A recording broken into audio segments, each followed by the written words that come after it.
चलो, let us go with the chapter, next chapter, which is principles of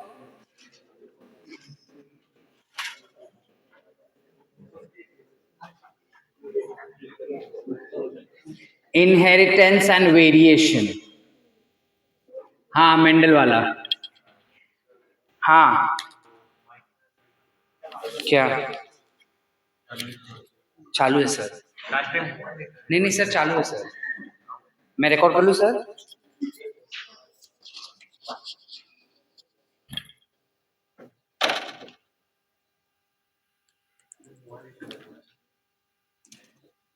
एक बार नहीं होता, मैं तेरे खाली, और वो भी रिकॉर्ड हुआ था, आवाज नहीं था उसमें. When we talk about principles of inheritance and variation in this chapter, yes, we are studying about Mendel.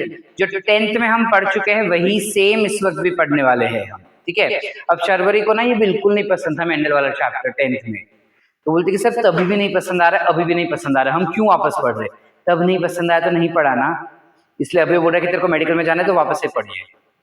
इसके कॉन्सेप्ट के बेसिस में तुम्हारे डिग्री में again you will have one chapter called as one subject called as genetics, जिसमें ये सारे concepts apply होते हैं बेटा. तो उसके बेसिक्स क्लियर होने जरूरी है, और इसके बेसिस पे काफी सारे ब्यूटीफुल क्वेश्चंस फ्रेम किए जाते हैं नीट एग्जाम्स में, which we would be practicing. Some of them we would be practicing.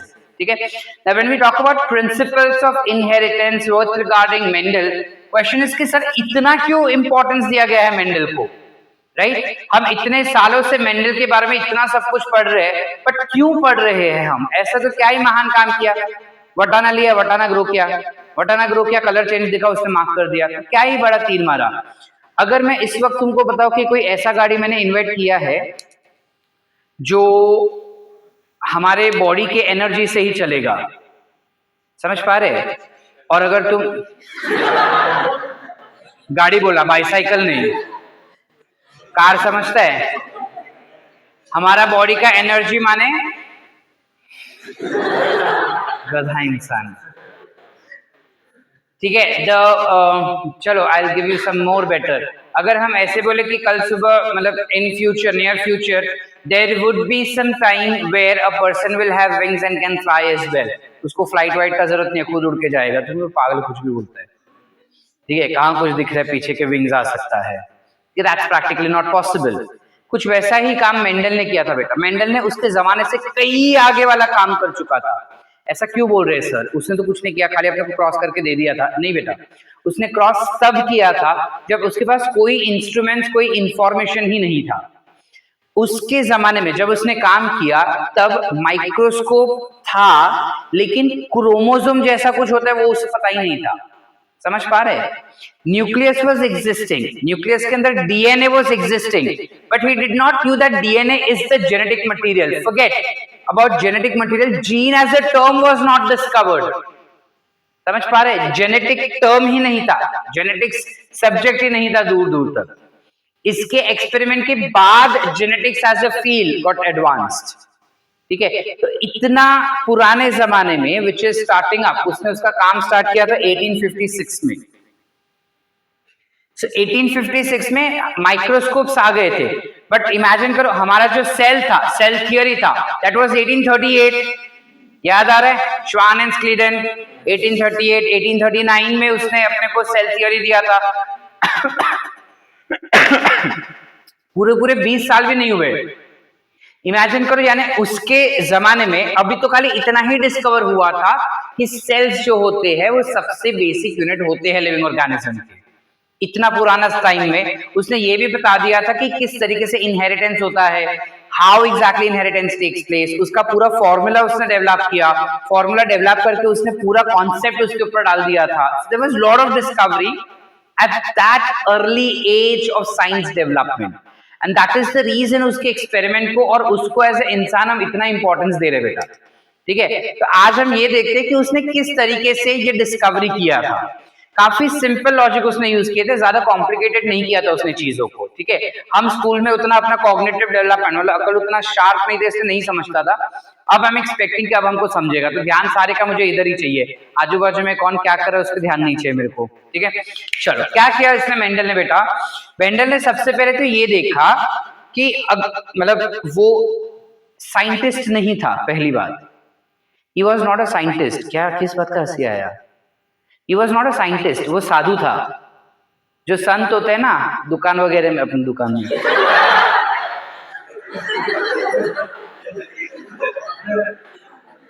जो साधु संत लोग होते हैं ना अपना इसमें मोनेस्ट्री में, ठीक है, चर्च वगैरह में, ये वैसा था बेसिकली, ठीक है। अब वो ऐसा क्यों बना सर? उसके पेरेंट्स, उसके खानदानी वो चीज है कि खानदान में सब साधु संती थे, तो उसको भी साधु संती बनना था। बट प्रॉब्लम ये था कि जहाँ पे वो जॉब कर रहा था ना, प्रॉब्लम नहीं मतलब अच्छी बात ये थी कि जहाँ पे वो जॉब कर रहा था उन्होंने रिकॉग्नाइज किया कि मेंडल एक ब्राइट स्टूडेंट है।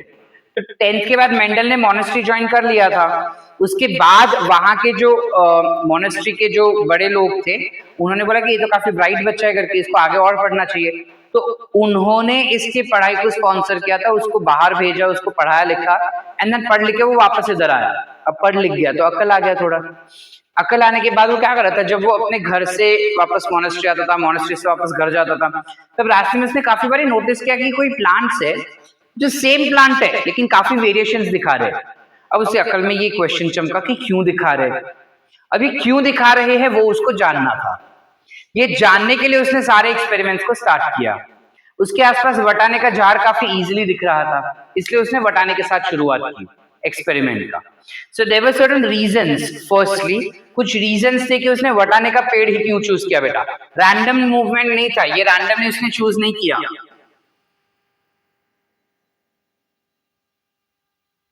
काफी स्पेसिफिक सोच समझ के उसने पी प्लांट का इस्तेमाल किया। Which was the sample that he used? Pisum sativum, which we know it is nothing but pea plant. Yes or no बेटा? अब ये पी प्लांट के अंदर उसने क्या डिस्कवरी किया? Let's try to find out. उसने क्या बोला कि सबसे पहले पी प्लांट जो होता है ना, it is an annual plant. Annual plant मुझे क्या है? एनुअल प्लांट मतलब क्या? पिछले लेक्चर में ही पढ़े हम बेटा। एक साल के अंदर उसका वेजिटेटिव और रिप्रोडक्टिव ग्रोथ दोनों हो जाता है और मर भी जाएगा वो, ठीक है। It was an annual plant with 3-4 months of life, यानी कि 3-4 महीने ही जिंदा रहता था वो। 3-4 महीने के अंदर उसका root, shoot, leaf, flower, fruit and मरना, ये पूरा चीज 3 से 4 महीने के अंदर ही खत्म हो जाता था, ठीक है। अब जब पता चला कि 3 से 4 महीने में ये खत्म हो रहा है, तो 1 साल के अंदर ये 3-4 महीने जिंदा रहा। उसने एक फ्रूट दिया, उस फ्रूट को उसने उगाया, फिर वो 3-4 महीने जिंदा रहा, उसमें कुछ फ्रूट आया, फिर वो फ्रूट को हमने डाला। समझ पा रहे हैं? तो ऐसे अगर हम करेंगे ना तो अपने को कम से कम 3 से 4 जनरेशंस मिल जाते थे एक साल में। Per year he could get 3 to 4 generation. Like for example, अगर वो प्लांट 4 महीने तक जिया, 4 महीने के बाद उसने फ्रूट दिया, मतलब वो वटाना दिया, उस वटाने को हमने वापस से सॉइल में डाल दिया, वो उगा। 4 महीने के बाद वापस से एक वटाना आया, उसने अंदर डाला, फिर वो उगा, और 4 महीने में वापस से एक वटाना आया। तो 4-4-4 12 महीना हो गया, 1 साल खत्म। यानी 1 साल में 3 जनरेशंस मिल गए। समझ पा रहे हैं? वैसे ही अगर 3 महीने का साइकिल हुआ तो कितने जनरेशंस मिल जाएंगे?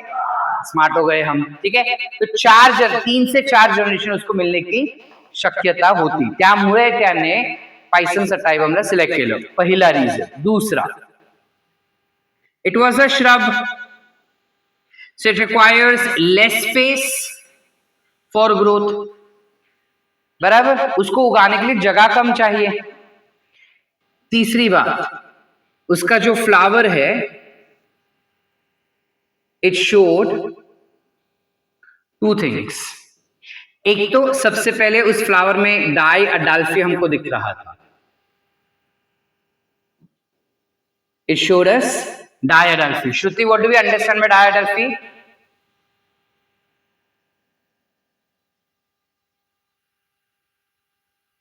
Aditya, what do we understand by diadelphi? I expect you to stand and answer. 2 filamental tubes and pea plant है ना, so it belongs to which family, Gaurav? हाँ हर्ष, Kashif, it belongs to, if it is belonging to Fabaceae, by default what will be their number of stamens in them? कितने होंगे? 10 stamens होंगे. So 10 stamen में 9 fuse हो जाते हैं और एक अकेला रह जाता है, तो 2 स्टॉक्स बन के मिले. इस वजह से इसे हमने क्या कह दिया? समझ पा रहे? इसके अलावा इसका जो फ्लावर है उसमें एक स्पेसिफिक टाइप का एस्टिवेशन दिखता है बेटा. वीर, कौन से टाइप का एस्टिवेशन होगा? फेबेसिए फैमिली में फ्लावर्स में कौन से टाइप का एस्टिवेशन होता है? Did I ask you to revise morphology and set previous chapter के लिए? बताया था ना कि मॉर्फोलॉजी पढ़ के बैठना. मार्क्स देखे अपने? चल ठीक है, बाद में बात करेंगे, रिकॉर्डिंग पे बात नहीं करते. बोलो.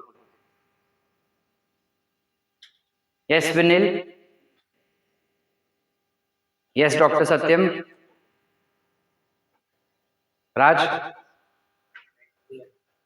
It will have vexillary estivation. Prasanna, what do we understand by vexillary estivation?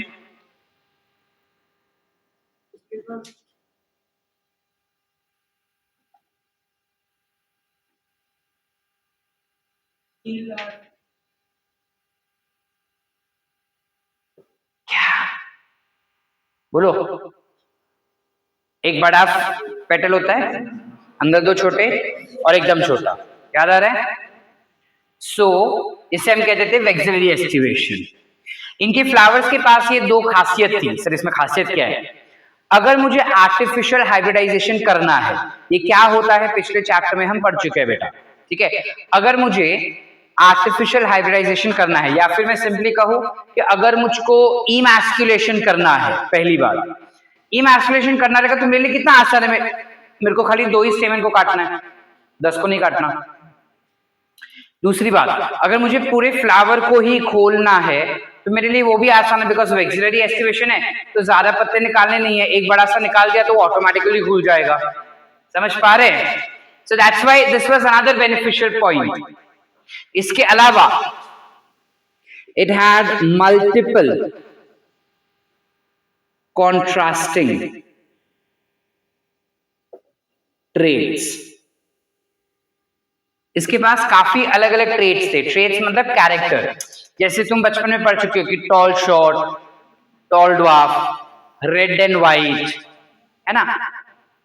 हाँ, red and white and purple, then round and wrinkle, green and yellow, ये सारे हम पढ़ चुके. तो ऐसे बहुत सारे कैरेक्टरिस्टिक फीचर्स थे उसके पास जो कॉन्ट्रास्टिंग थे, जिसकी वजह से उसके लिए ये काम और भी ज्यादा आसान हो गया था. ठीक है, then so these were few points which made it easier for him to go ahead with pea plant for his experiment. ठीक है, उसने उसका एक्सपेरिमेंट शुरू किया था 1856 में and 1863 में he completed with his experiment. 63 right? 63. 1863 में उसने उसका एक्सपेरिमेंट, अरे हो गया, सबको देखने को नहीं बोला, एक ही जन को देखने का था. 1863 में उसने उसका एक्सपेरिमेंट कंप्लीट कर दिया, which means his experiment lasted for 7 years. 7 साल तक उसने एक्सपेरिमेंट कंटिन्यू किया बेटा. 63 में उसने एक्सपेरिमेंट कंप्लीट करने के बाद 64 में उसने उसका एक्सपेरिमेंट लोगों को बताना शुरू किया. Go back to very first chapter of 11th standard that we started. Remember मैंने बोला था कि साइंटिस्ट जो रहते हैं उनको उनका काम बताने के लिए कॉन्फ्रेंसेस रखते हैं. तो ये भी एक कॉन्फ्रेंस में गया था. उस कॉन्फ्रेंस में उसने उसके काम के बारे में लोगों को बताया कि मैंने ऐसे ऐसे प्लांट हाइब्रिडाइजेशन किया, ऐसे ऐसे बटाने के पेड़ में मैंने क्रॉस पॉलिनेशन वगैरह किया. लेकिन कोई उसके ना काम को कदर नहीं कर रहा था. सब बोले कि हाँ किया है, क्या है, प्लांट्स को उसने कुछ कुछ ग्रो करवाया है करके, कुछ अलग से काम नहीं किया. People did not recognise him. In 1883 और 84 ही डाइड. मरने के बाद इन 1900s देयर वर 3 साइंटिस्ट्स. ये 3 साइंटिस्ट ने दुनिया के अलग अलग कोने में, ये 3 साइंटिस्ट ने इकट्ठा फॉर्चुनेटली मेंडल का काम पढ़ लिया. ठीक है, वो खुद का काम कर रहे थे, उसमें वो रेफरेंसेस ढूंढ रहे थे कि किसी ने पहले किया है क्या, तो मैं नहीं करूं. मुझे काम मतलब मुझे वो टाइम वेस्ट नहीं करना अगर किसी और ने कर चुके हैं तो। वो ढूंढते ढूंढते उनको पता चला कि ओहो मेंडल नाम का एक बंदा है जिसने ऑलरेडी ये तो कर चुका है काफी चीज मरने के बाद। और उनको लगा कि क्या ब्रिलियंट काम किया है इस बंदे ने। क्यों? क्योंकि 1888 में क्रोमोसोम टर्म डिस्कवर हुआ था। उसके मरने के बाद जीन ये टर्म डिस्कवर हुआ था। उसके मरने के बाद जेनेटिक्स ये फील्ड बना था। और ये सब बनने के बाद 1900s में लोग जब स्टडी कर रहे थे ना कि किसी ने कुछ काम किया है क्या इस पे, तब पता चला कि मेंडल ने ऑलरेडी काम कर चुका है काफी हद तक। और वो पूरा काम इतना ब्यूटीफुली उसने लिखा हुआ है, मतलब रिकॉर्ड इतने अच्छे मेंटेन किए थे कि कोई अंधा भी, मतलब गधा भी, नॉट अंधा, कोई गधा भी आसानी से समझ जाए कि इसने काम क्या किया था। समझ पा रहे? तो इन तीनों साइंटिस्ट ने मेंडल के काम को और भी अच्छे से समझा, उसको अच्छे से लिखा एंड देन उसको वापस से पब्लिश किया था। वापस से उसको अलग अलग जगह पे जा जाके बोलने लगे उन लोग। ठीक है, अब मेंडल के काम में कुछ कुछ टर्मिनोलॉजीज इस्तेमाल किए गए हैं। सबसे पहले जब ये चैप्टर शुरू करते हैं हम, उसके पहले हम वो टर्म्स समझ लेते हैं कि क्या टर्म्स थे। ठीक है, of those terms very first term comes as is characters. Characters क्या होंगे बेटा? What do you understand by the term characters? Characters are nothing but external features. External features को हम कहते हैं कैरेक्टर्स। ठीक है, then you have something called as traits. Traits क्या होंगे? Inheritable characters.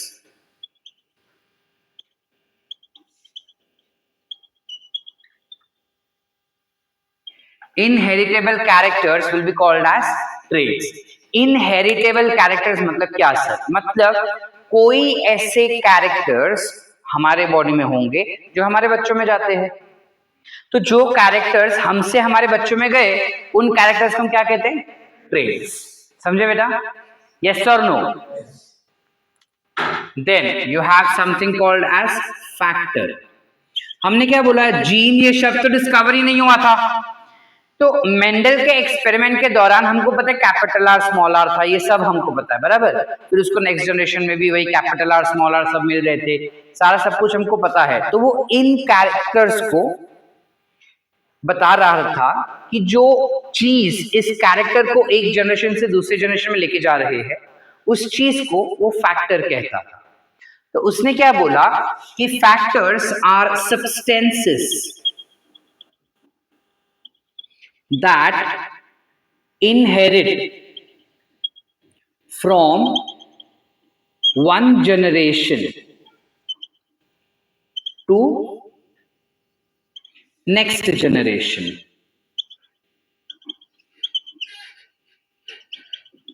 समझ पा रहे हैं हम? उसने क्या बोला बेटा?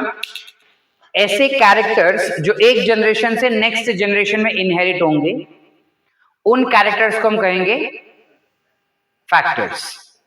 कोई भी सब्सटेंस हो सकता है। लेटर ऑन लोगों को पता चला कि ये सब्सटेंस, ये फैक्टर कुछ नहीं बट जीन्स होते हैं। तो अब हमने क्या उसका डेफिनेशन दिया? It's a segment of DNA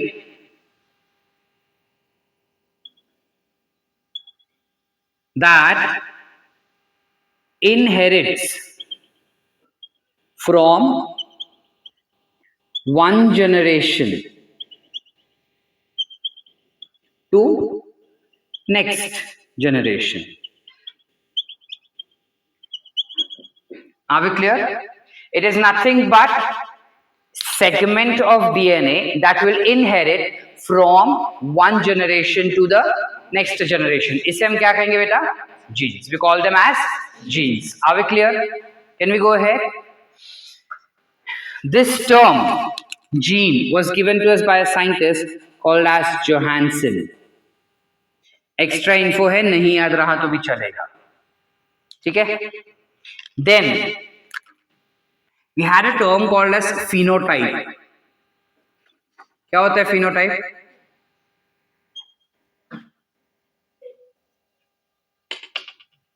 phenotype क्या होता है? बचपन में पढ़ चुके हैं। What is phenotype? Correct, the external features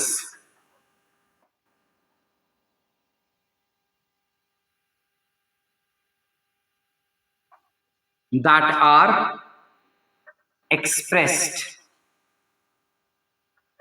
in specific generation. कोई भी एक्सटर्नल फीचर जो एक जनरेशन में हमको दिखाई दे, उस एक्सटर्नल फीचर्स को हम क्या कहेंगे बेटा? We will call it as phenotype. वैसे ही अगर जीनोटाइप हुआ तो what will we call if it is genotype? It is the internal would be wrong, it will be genetic makeup of organism.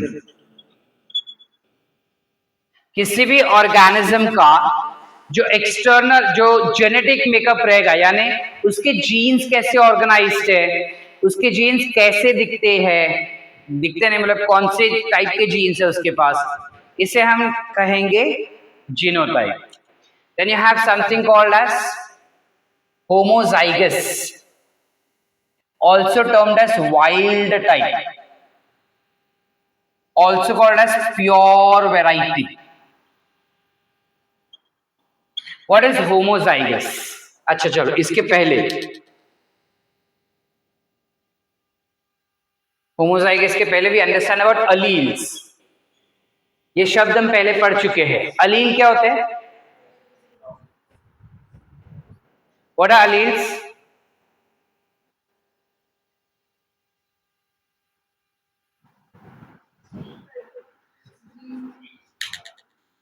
alleles क्या होंगे?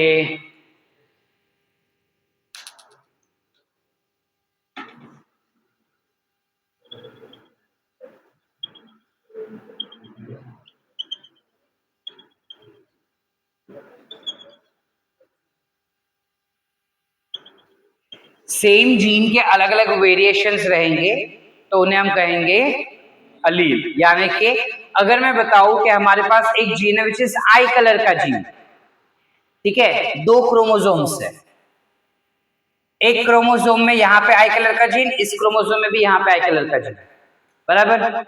तो अगर इसके पास ब्लू आईज है और यहाँ पे let's say you have black eyes, ठीक है, तो blue I and black eye gene becomes allele. They are genes of common trait. What is that trait? Eye color. समझे कि नहीं समझे? एक कॉमन ट्रेट होगा flower colour. One is white colored flower, one is red colored flower. So you have red colored allele, white colored allele. Understood? कि नहीं समझे? इस हिसाब से जब हम बात करते हैं next term which is homozygous, जिसे हम कहते हैं प्योर लाइंस में, राइट? या फिर प्योर लाइंस के अलावा we can also call it as wild variety. इसका क्या मतलब हुआ बेटा? What is the meaning of this? Homozygous, wild variety या फिर प्योर लाइन्स, इनके क्या मतलब हुए? वाइल्ड वेराइटी या फिर होमोजाइगस, स्प्लिट करो. होमो मतलब सेम, जाइगस माने zygote. So when identical allele is present in a zygote, then we can call them to be homozygous. समझ पा रहे? जब कभी भी किसी भी जाइगोट के अंदर आइडेंटिकल अलील होंगे तो इसे हम कहेंगे होमोजाइगस. जैसे सर, जैसे अगर ये हमारे पास एक जाइगोट बना जिसमें से पापा ने दिया रेड कलर फ्लावर का जीन, मम्मी ने भी दिया रेड कलर फ्लावर का जीन, तो बंदा क्या हो गया? होमोजाइगस. क्या हो गया? होमोजाइगस. समझ पा रहे क्या नहीं समझे? अब ये जो होमोजाइगस वाला अपने को दिखाई दे रहा है, इसी को मैं प्योर लाइन्स या प्योर वैरायटी भी कह सकता हूं, बिकॉज और कुछ तो है नहीं, सेम अलील्स है. और इसी को हम वाइल्ड वैरायटी भी कहते हैं, बिकॉज कहा यह जाता है बेटा कि ओरिजिनली डोमिनेंट अलील ही एग्जिस्ट करते थे जमीन पे, धरती पे ओरिजिनली डोमिनेंट अलील ही एग्जिस्ट करते थे। उनमें कुछ म्यूटेशंस हुए जिस वजह से रिसेसिव जीन्स आ गए। वो रिसेसिव जीन्स भी जब साथ में हो जाएंगे तो हम उसे वाइल्ड वैरायटी ही कहेंगे, बिकॉज दैट इज ओरिजिनल। समझे या नहीं समझ रहे? वंस मोर और अंडरस्टूड? वंस मोर और अंडरस्टूड? वैसे धीरे धीरे क्यों बोल रहे? पैसा बाकी है देने का अभी तक। चलो, क्या इसमें नहीं समझा अपने को? वाइल्ड वैरायटी क्या होता है नहीं समझा? वाइल्ड वैरायटी यानी कि ऐसे जो होमोजाइगस कंडीशंस में रहे कोई भी ऑर्गेनिज्म, ठीक है, जिसमें हमको ये एनसीईआरटी बताता है कि ओरिजिनली हमारे पास हमेशा डोमिनेंट अलील्स ही हुआ करते थे। इनमें जब म्यूटेशंस होता है ना तब रिसेसिव जीन आ जाता है। जब ये रिसेसिव जीन होमोजाइगस कंडीशन में आ जाता है तो इसको भी हम कहेंगे वाइल्ड वैरायटी। ठीक है? ठीक है, नहीं समझी मृणाल? चले आगे। इसके अलावा you also have something called as heterozygous. Split the term. Heterozygous का क्या मतलब हो जाएगा?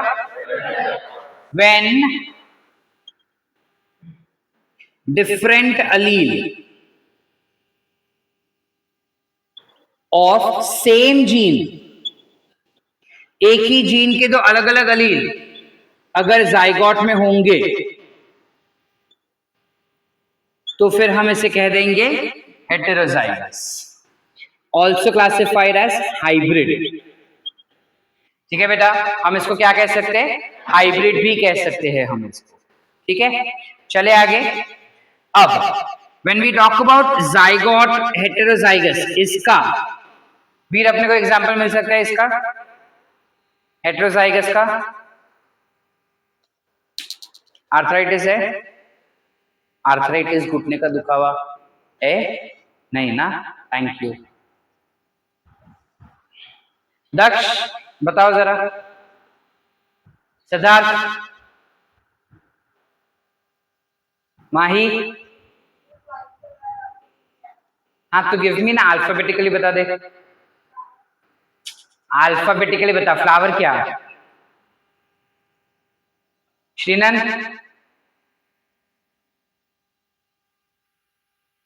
बोल।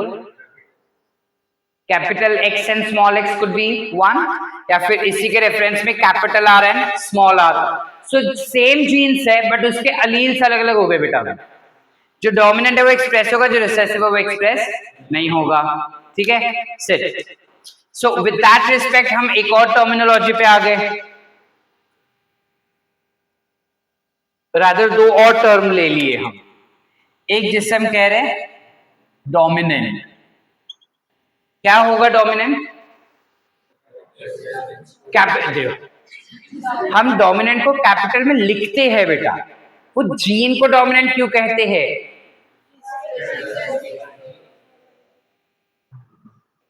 बोलो। A gene that masks the expression of other allele or gene that will be called as dominant। इसका क्या मतलब हुआ सर? मतलब कि सपोज मैं और सिद्धांत साथ में बैठे हैं, ठीक है, अब मेरा प्रभाव ही इतना ज्यादा है कि सिद्धांत कुछ बोल ही नहीं पा रहा है, तो लोग सिर्फ मेरे को देखेंगे ना, उसको नहीं देखेंगे।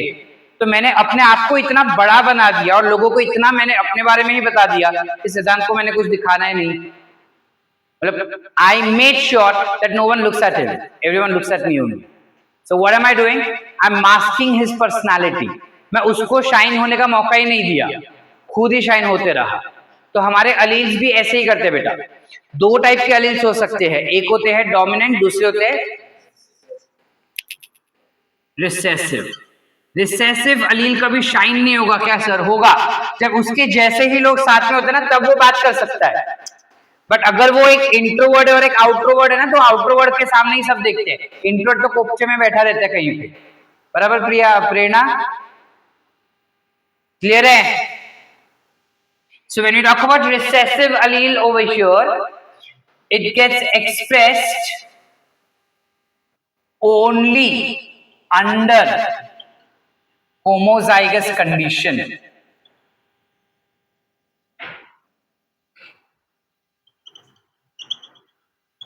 जब वो होमोजाइगस कंडीशन में होगा सिर्फ उस समय पे रिसेसिव अलील अपने आप को एक्सप्रेस कर पाएगा। अगर वो होमोजाइगस कंडीशन में नहीं है, हेटेरोजाइगस कंडीशन में, तो always dominant allele will be expressed and not recessive. Are we clear?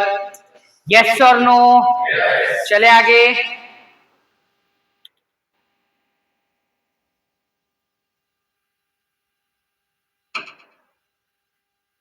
और कुछ बचा है? डन, चलो इतना ही। Are we clear with the terminologies? कोई ऐसा टर्म है जो नहीं है समझ रहा अपने को?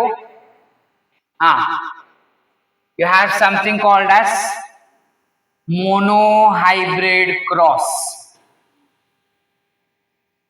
What do we understand by term monohybrid cross?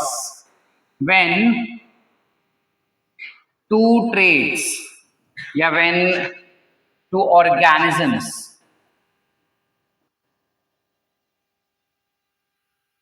are crossed considering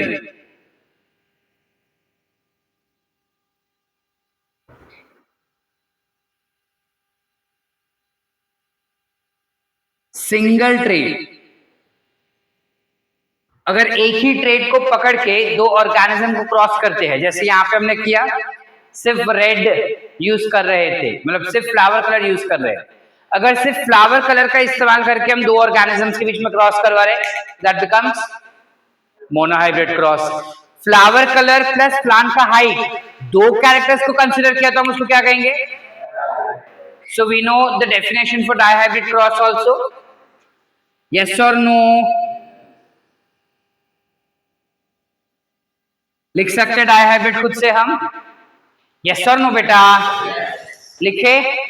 चलो quickly write down.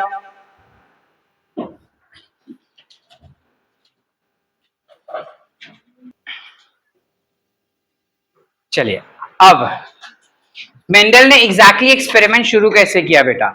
Mendel started his experiment with height as its trait. First trait जो उसने सिलेक्ट किया था, श्रुति, फर्स्ट ट्रेट जो उसने सिलेक्ट किया था बेटा, दैट ट्रेट, अब अभी सीधा बेट लिखते समय उसको नहीं दिखता, बाकी मैं तो दिखता है उसको। Height was the first trait that he consider, और इसको कंसिडर करके उसने देखा कि अगर हम स्टेप वाइज करते, चलो वो कैसे आगे गया। उसने पहले पेरेंट प्लांट सिलेक्ट किया, तो ही selected homozygous dominant plant and homozygous recessive plant. Are we clear? Dominant और रिसेसिव प्लांट को उसने सिलेक्ट किया। डोमिनेंट प्लांट को उसने कंसिडर किया कि लेट्स से ये मेल है, रिसेसिव को उसने कंसिडर किया कि लेट्स से ये फीमेल है। फीमेल प्लांट के अंदर ऑब्वियसली ही performed something called as emasculation. हम इमैस्कुलेशन क्या होता है ये पहले पढ़ चुके हैं, यस और नो? हमें क्या होता है?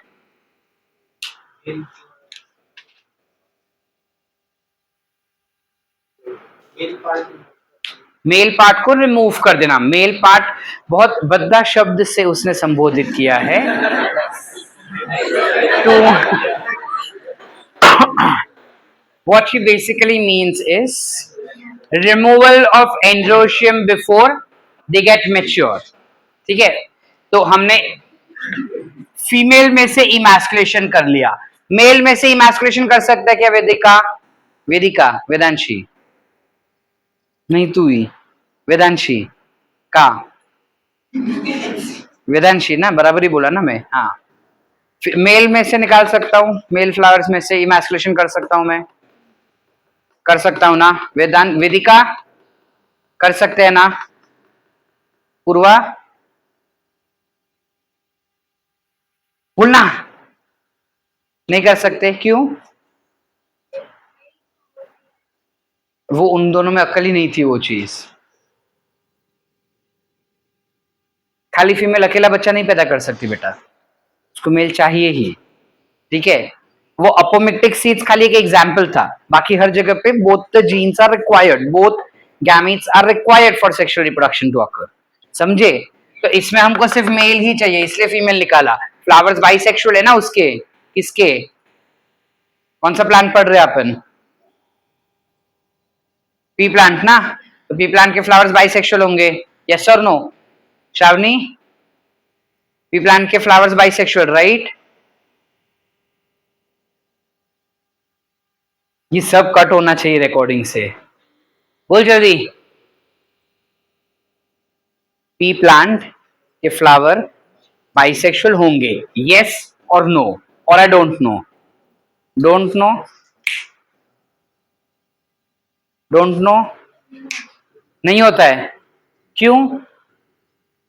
कौन से फैमिली से बिलोंग करता है ये? फेबेसिए। तो फेबेसिए जो रहेंगे उसके फ्लावर्स बाइसेक्सुअल नहीं होंगे? हाँ, पांचों पांच बाहर जाओ, तू बैठ पूर्वा, बाहर जाओ, मॉर्फोलॉजी पढ़ के आना, जाओ फटाफट फटाफट, बुक नहीं लाई ना, बैठो, रिकॉर्डिंग के बाद बात करते हैं। Sorry Amay, Amay is like हाँ, इस जगह पे अगर मैं होता तो 11th वालों के पास से बुक दिलवाते मेरे को।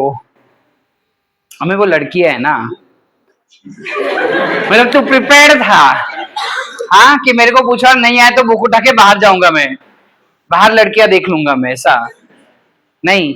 हाँ, video emasculation only for female flowers बेटा, नॉट फॉर मेल फ्लावर्स, ठीक है?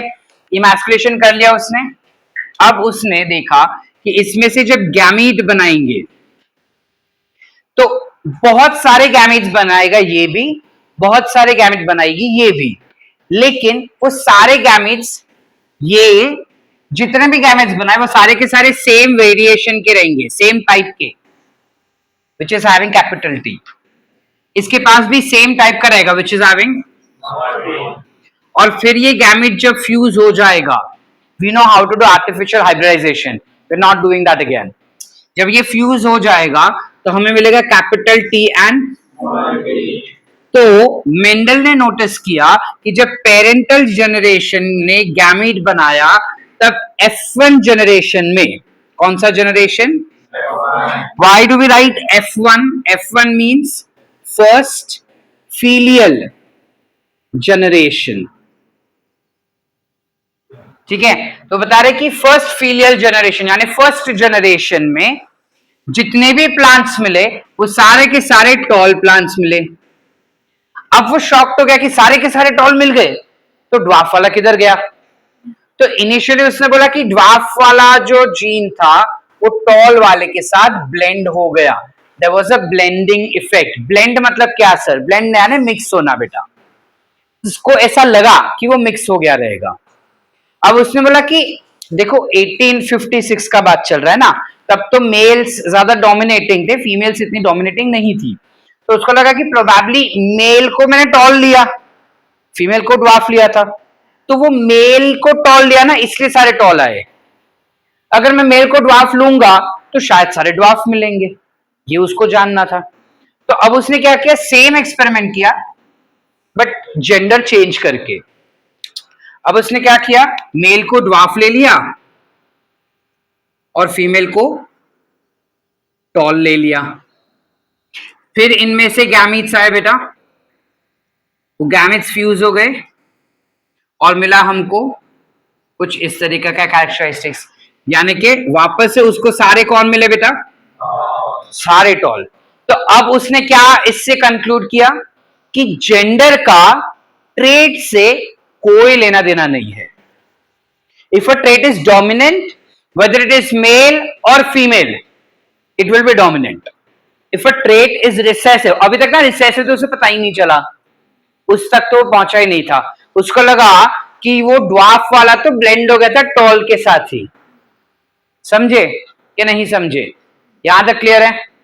इस टाइप के क्रॉस को we call it as reciprocal cross. काय म्हणतात आपण? So what is reciprocal cross? How do I define this cross? When the gender of organism is interchanged with the traits, then I call that cross as reciprocal. I'll repeat. When gender of organism gets interchanged with traits, I will call it to be as reciprocal. Are we clear? Yes or no बेटा? Yes. हम इससे कहेंगे reciprocal cross. चलो आगे. अब इस cross को वो आगे लेके गया. ये F1 जनरेशन मिला. यहां तक उसने ये कंक्लूड किया कि जेंडर का ट्रेड से कोई लेना देना नहीं है. कोई एक ट्रेड होता है जो बहुत ज्यादा अपने आप को शाइन कर पाता है और वही ट्रेड दिखता है F1 में. फिर उसने बोला कि चलो अब हम आगे चलते हैं. यहां पे तो उसने क्रॉस किया जबरदस्ती का. जबरदस्ती का मतलब क्या सर? मतलब जानबूझ के इसका पोलन ग्रेन उठा के इसके स्टिग्मा पे चिपकाया था, जानबूझ के. अब उसने क्या किया कि जो F1 जनरेशन मिल रहा है ना बेटा, इस जनरेशन को सेल्फ क्रॉस करवाया. सेल्फ क्रॉस मतलब क्या? मतलब इसका ये अगर फ्लावर है तो इसका ये स्टिग्मा स्टाइल ओवरी हो गया और इसके पोलन ग्रेन्स हो गए. जब इसी के पोलन ग्रेन इसी के स्टिग्मा पे चिपक जाएगा तो इसको हम कहेंगे क्या? Self cross. समझे बेटा? और ये कौन सा क्रॉस हुआ फिर? Cross pollination. This is called as hybridization या फिर cross pollination. This become self pollination या फिर self cross. Are we clear?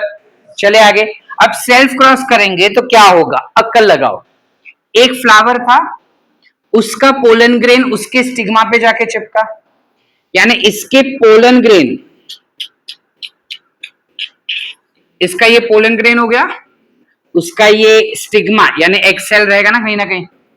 अब मुझे जानना कि उसके गैमीट्स क्या, मतलब उसका जीनोटाइप क्या होगा. देखो, अब ये फ्लावर बाइसेक्सुअल फ्लावर है, हमने उसमें इमैस्कुलेशन नहीं किया. वो फ्लावर को बोला कि तुम अपने आप ही सॉर्ट आउट करो और रिप्रोडक्शन करके दिखाओ, बाहर से कुछ नहीं मिलने वाला तुमको. बराबर है?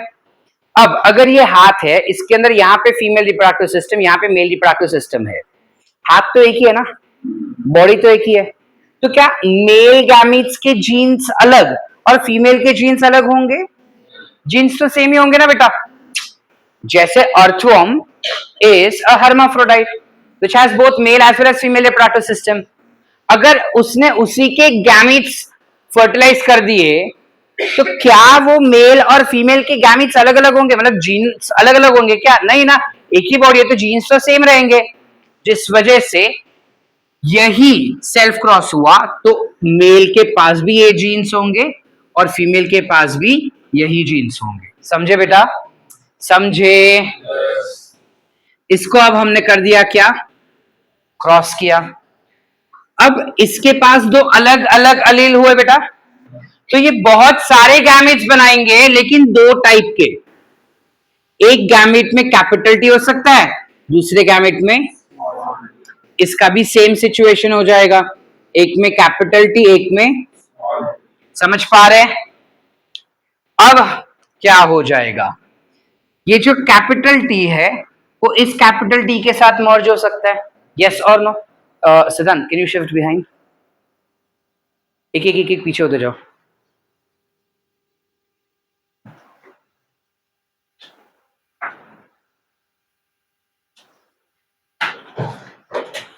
आगे आओ. कोई फायदा ही नहीं हुआ ना भाग के आगे बैठने का. फटाफट, क्विकली, टाइम वेस्ट नहीं. थोड़ा आधा घंटा एडजस्ट कर ले, ब्रेक ही मिलेगा अभी आधे घंटे में.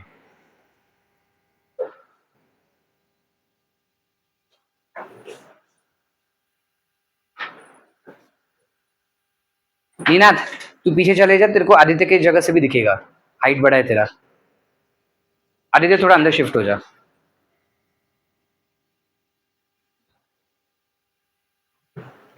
अब यहां पे चेक करो क्या हो रहा है बेटा. ये कैपिटल टी इस कैपिटल टी के साथ मर्ज हो सकता है. यस और no? So if this capital T gets merged with this, मतलब इसका स्पर्म सेल इसके एग सेल के साथ फ्यूज हो सकता है, ये वाले एग सेल के साथ. तो जाइगोट कौन सा, ये जाइगोट बनेगा, है कि नहीं। ये वाला स्पर्म सेल इसके साथ भी तो फ्यूज हो सकता है, तो ये वाला स्पर्म सेल इसके साथ फ्यूज हो गया बेटा, तो ये हो गया कैपिटल टी और स्मॉल टी। ये वाला इसके साथ भी फ्यूज हो सकता है, so this again becomes capital T, ये वाला इसके साथ हो गया। आसान।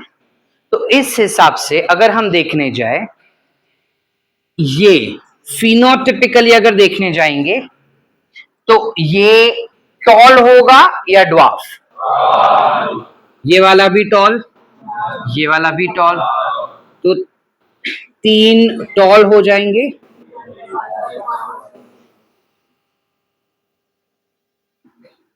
जब ये एक ड्वार्फ आया ना, तब मेंडल शॉक्ड हो गया। मेंडल बोला अरे ये तो ब्लेंड हो जाना चाहिए था, है ना, ब्लेंडेड था, F1 जनरेशन में दिखा नहीं, वापस से कैसे आया। अब उसको टोटल अगर 100 प्लांट्स मिले ना, तो उसमें 25 प्लांट्स उसको ड्वार्फ मिले थे। अब 25 plants is a huge count, it's not a small count. तो वो शॉक्ड हो गया कि हाइला ऐसा कैसा हो गया। फिर जब काफी उसने स्टडी किया ना, तब उसको रियलाइज हुआ कि एक्चुअली ब्लेंडिंग हुआ ही नहीं था, मिक्स नहीं हुए थे, वो खाली साथ में खड़े थे। जब वापस से गैमेट बनाने का समय हुआ ना, तो दोनों अलग अलग हो गए। समझे नहीं समझे। वो क्या बता रहा था कि जो 2 अलील्स है ना, कैपिटल टी और स्मॉल टी वाला अलील, ये दोनों मिक्स नहीं हुए थे बेटा। वो बोल रहा है कि एक पर्टिकुलर सेल के अंदर ये साथ में बैठे थे, जब गैमेट बनाने का समय आया तब वापस से ये और ये दोनों सेपरेट ही हो गए। अगर मिक्स हो गया होता तो ये ड्वार्फ वाला अलील दिखता ही नहीं था। समझ पा रहे। अब मैंने चटनी बनाया भाई, ठीक है, चटनी में मैंने पुदीना डाला, मैंने नमक डाला, सब डाला और उसको मिक्स कर दिया। अब मैं बोल रहा हूं कि इसमें से पुदीना अलग करो और नमक अलग करो, कर सकते हैं क्या? मिक्स हो गया, वो नहीं कर सकते हम अलग उसको। समझ पा रहे हैं। लेकिन अगर मैंने चटनी में पुदीना और उसमें नमक और ऐसा पूरी मार के रखा होता, can I change that whenever I want? बस ये वही बता रहा है। सेल्स के अंदर 2 क्रोमोसोम साथ में खड़े होते हैं, ऐसा वो बता रहा है, ताकि जब वापस से गैमेट बनाना होगा तो ये क्रोमोसोम्स सेपरेट हो सकते हैं। वो क्या बोला मेंडल कि दोनों मिक्स नहीं होता, साथ में रहते हैं खाली सेल्स में, बस गैमेट बनाते समय वो वापस से सेपरेट हो जाएंगे। Are we clear? यस और नो? इस कॉन्सेप्ट को ही gave as law of segregation. काय म्हणाला तो? So what is law of segregation? Law of segregation states that within a cell 2 chromosomes are only present together. During gamete formation, these chromosomes separate or segregate from each other and form gametes. वापस से English बोल रहा हूं। During gamete formation, chromosomes which are together within the cells will segregate, म्हणजे separate होऊन जाणार तो, and it will enter to form gametes. Are we clear? अब इस गैमीट के अंदर एक ही अलील होगा ना, दूसरा अलील होगा क्या? कभी भी हो सकता है क्या दूसरा अलील? नहीं, कभी नहीं हो सकता। गैमीट बन रहा है मतलब it has to be n, it cannot be 2n. Yes or no? Yes. Unless it is some faulty thing. Naturally ऐसा नहीं होता ना, फॉल्ट हुआ तो ही होगा। इस कारण के वजह से law of segregation can also be called as law of purity of gametes. क्या बोलेंगे? Law of purity of gametes. Are we clear बेटा? Yes or no? Yes. Did we understand this law? Everyone? Yes. Easy है, कुछ नहीं है इसमें। इस law को यूनिवर्सली एक्सेप्ट किया गया था, यूनिवर्सली एक्सेप्टेड। यानी क्या सारे यूनिवर्स में इसको एक्सेप्ट कर लिया क्या सर, सारे यूनिवर्स वालों ने? नहीं बेटा, यूनिवर्सली एक्सेप्टेड यानी कि तुम दुनिया में किसी भी लिविंग ऑर्गेनिज्म का एग्जाम्पल उठाओ, ये लॉ हर एक को अप्लाई होता है। इससे हम कहते हैं यूनिवर्सली एक्सेप्टेड। समझे कि नहीं समझे? तो इस एक्सपेरिमेंट से पहला चीज मेंडल ने ये डिस्कवर किया which is law of segregation. दूसरा चीज जो मेंडल ने डिस्कवर किया था that was law of dominance, जिसमें मेंडल ने यह बताया कि जो कोई भी अलील हेटेरोजाइगस कंडीशन में अपने आप को एक्सप्रेस कर पाता है वो डोमिनेंट, जो नहीं कर पाएगा वो रिसेसिव। समझे क्या बोला वो? The allele that express itself in heterozygous condition is dominant। तो दूसरा क्या हो गया? Other is recessive। Are we clear? हाँ बोलो या ना बोलो बेटा, नहीं समझा? चलो आगे, समझ रहे हैं क्या हुआ लॉ ऑफ डोमिनेंस? यस और no? Was this universally accepted sir? No, this was not accepted universally. आगे हम चैप्टर में देखेंगे जहां पे ये लॉ फॉलो नहीं होता। यानी अब तक हम क्या पढ़ रहे थे कि अगर डोमिनेंट अलील साथ में है तो डोमिनेंट ही दिखाई देगा, रिसेसिव नहीं दिखता। हम आगे एग्जांपल्स पढ़ेंगे जहां पे रिसेसिव भी दिखता है। ठीक है, आवे क्लियर? इस वजह से लॉ ऑफ डोमिनेंस मेंडल के एक्सपेरिमेंट में काम कर गया, इसके अलावा कुछ और प्लांट्स में भी काम कर गया, लेकिन जब लोगों ने और ज्यादा स्पीशीज को एक्सप्लोर करना चाहा कि सब में ये हो रहा है क्या, तब पता चला कि मैक्सिमम में नहीं होता, किसी किसी में ही होता है, जिनमें से एक था पी प्लांट, इसलिए उसने ये चीज कर पाया। समझे? Any doubts? चलो आगे, यस और नो? ओके, तो ये दो लॉ वो मोनोहाइब्रिड क्रॉस के द्वारा अपने को दे पाया था। ठीक है, इन दोनों लॉ को उसने मोनोहाइब्रिड क्रॉस करके हमको दे दिया था, जिसमें इस लॉ के साथ साथ उसने मैथमेटिकल एक्सप्रेशन भी दिया अपने को। ये नहीं था कि खाली एक्सपेरिमेंट कर दिया और छोड़ दिया, उसने लेजिटली पूरा ऐसा प्यूनेट स्क्वायर बनाया। We know what is Punnett square, बचपन में सब कर चुके हैं।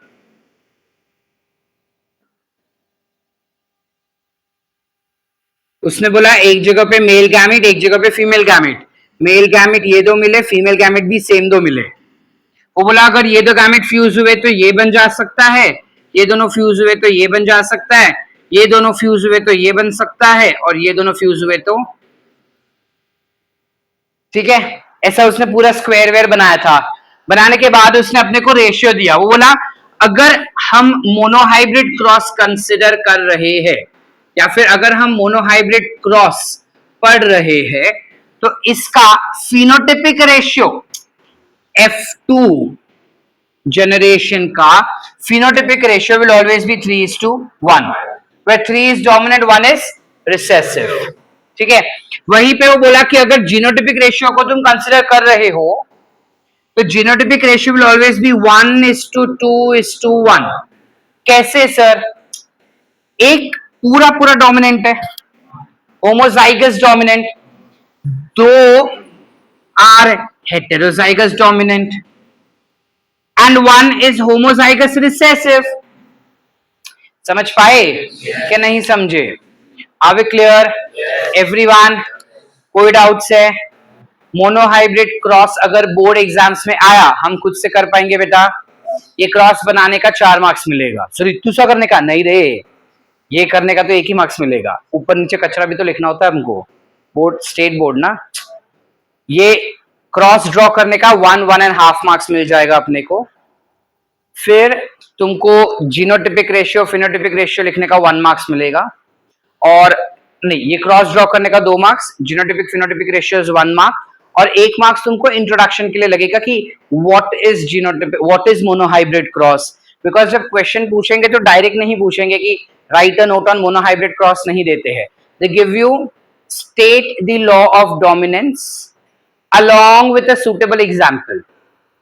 so law of dominance लिखने का 1 मार्क्स, एग्जाम्पल में हमने क्रॉस बनाया उसका 2 मार्क्स, और उसका जीनोटाइपिक फिनोटाइपिक रेशियो लिखा, उसका 1 marks. So that's how 4 marks are distributed. Are we clear? कर पाएंगे? यस और नो? लिहूया बेटा इतकं पहिले आपण. ठीक है, कोई डाउट्स है? वंस अगेन और अंडरस्टूड? पक्का 100%. डाउट है गौरव? समझा? कर लेंगे खुद से हम. चलो